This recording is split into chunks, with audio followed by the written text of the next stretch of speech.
নমস্কার বন্ধুরা, কেমন আছো সবাই? আমি জয়ন্তী। আজ আমি বানাবো রেড ভেলভেট কেক। তো আমি এটা বানাতে গিয়ে সামান্য পরিমাণ ফুড কালার ব্যবহার করব। সেটা সম্পূর্ণই অপশনাল, তোমরা যদি না চাও ব্যবহার করো না। তার বদলে কোকো পাউডার ব্যবহার করলে চকলেটি ফ্লেভার হবে, সেম প্রসেসে করলে একই রকম হবে, তবে টেস্টও ভালো হবে। আর আমি এটা বানাবো আটা দিয়ে এবং আপ্পাম প্যানে। দেখো বন্ধু, ভিডিওটা শেষ পর্যন্ত, তোমাদের খুবই ভালো লাগবে এবং তোমরা অবশ্যই একদিন বানিয়ে দেখো। খুবই স্বাস্থ্যকর এবং সুস্বাদু খেতে।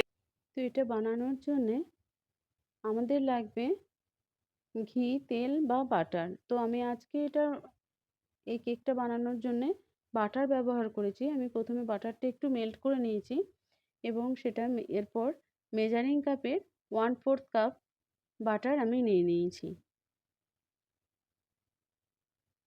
এরপর এর সাথে আমি যোগ করব 1/3 কাপ ফ্রেশ দই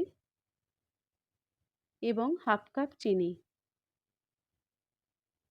আর 1 চা চামচ ভ্যানিলা এসেন্স।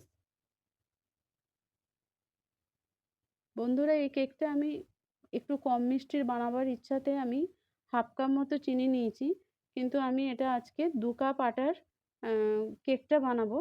তোমরা যারা একটু মিষ্টি বেশি পছন্দ করো তারা এর থেকে একটু বেশি মিষ্টি দিও। চিনিটা আমি একটু গুঁড়ো করে নিয়ে তারপর 1/2 কাপ গুঁড়ো চিনি এতে অ্যাড করেছিলাম। এবার এটা আমি মিশিয়ে নিয়েছি, ক্রিমি ভাব আসা পর্যন্ত এটা মেশাতে হবে। এরপর আমি একটা ছাঁকনিতে নিয়ে নেব 2 কাপ মতো গমের আটা।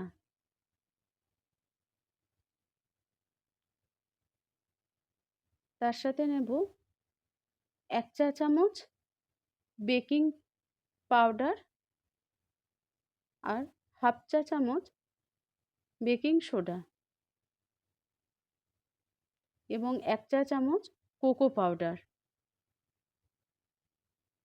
এর সঙ্গে আমি মিশিয়ে নিয়েছি 1 চিমটি মতো খুব সামান্য পরিমাণ নুন। এবার এটা ভালো করে ছেঁকে নিতে হবে যাতে কোনো গুটি না থাকে, তার জন্য। এরপর আমি মেজারিং কাপের 1 কাপ মতো রুম টেম্পারেচারের দুধ নিয়ে নিয়েছি। কেক বানানোর জন্য যা আমরা উপকরণ ব্যবহার করব সবই আমাদের রুম টেম্পারেচারের হতে হবে। এরপর এই দুধটা অল্প অল্প করে দিতে থাকবো এবং মেশাতে থাকবো।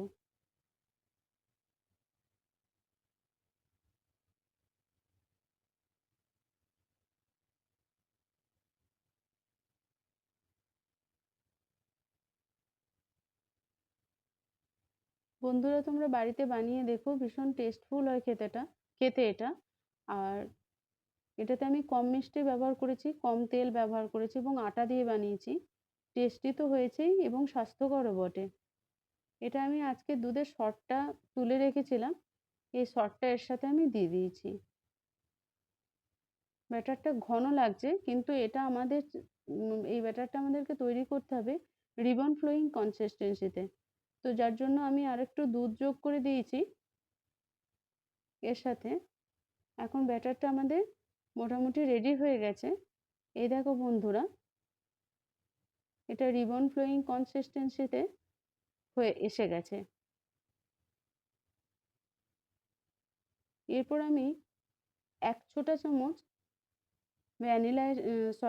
ভিনিগার যোগ করলাম এর সাথে, আর 2 ড্রপ রেড ফুড কালার, এটা রেড জেল ফুড কালারটা ব্যবহার করলাম আমি,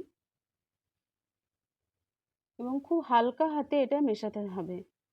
ভিনিগার দেওয়ার পরে বেশি ফেটানো যাবে না, মিশাতে যেটুকু সময় লাগবে বাস ওইটুকুই সময়ের মধ্যে এটুকু মিশিয়ে নিতে হবে। এরপর আমি এটা আপ্পাম প্যানটাতে কিন্তু গরম করিনি, ঠান্ডা অবস্থাতেই প্রথমে ঘি ব্রাশ করে নিচ্ছি একটু। এরপর ঠান্ডা অবস্থাতেই আমি অল্প অল্প করে এই ব্যাটারটা দিয়ে দেব।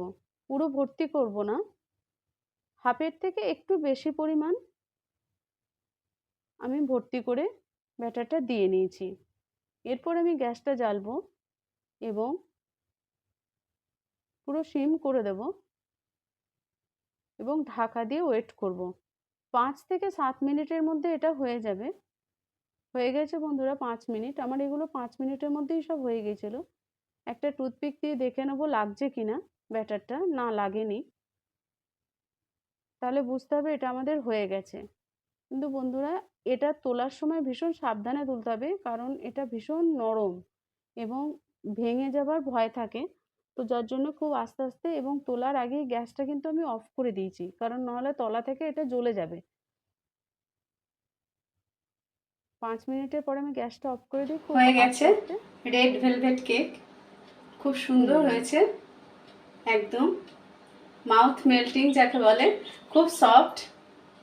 আমি তোমাদেরকে একটা ভেঙে দেখাচ্ছি কেমন সুন্দর হয়েছে।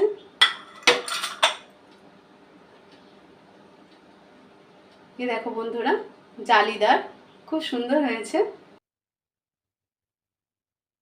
হয়ে গেছে, খুব সুন্দর লাগছে দেখতে, খেতেও খুব ভালো হয়েছিল। ধন্যবাদ বন্ধুরা।